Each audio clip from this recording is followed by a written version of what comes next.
Today I'm going to show you how to track time in Asana. Alright, so let's track some time over here in Asana. It's quite simple. So you need to track time on your project. So I'm going to just go over here on the left hand side. I've got some projects over here, and this project you will see has quite a few different views. Now the way you're going to be able to view your time is in the list view. Okay, so make sure that you're in the list view.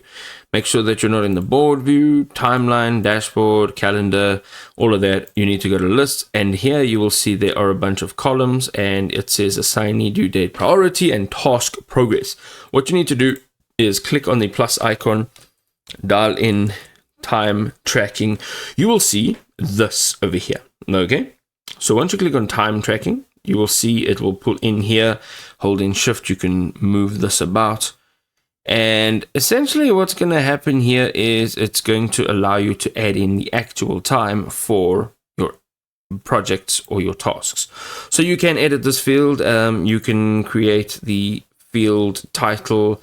You can change that. You can actually remove it there as well.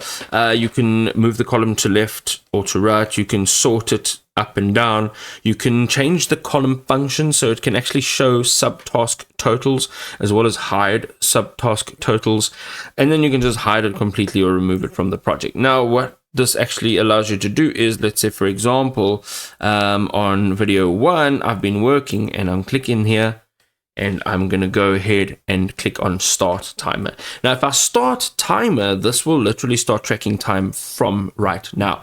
But if you want to add a time, you can literally add in like in hours. So let's just say 0300. So that's 3 hours, and you can literally just add that in over there.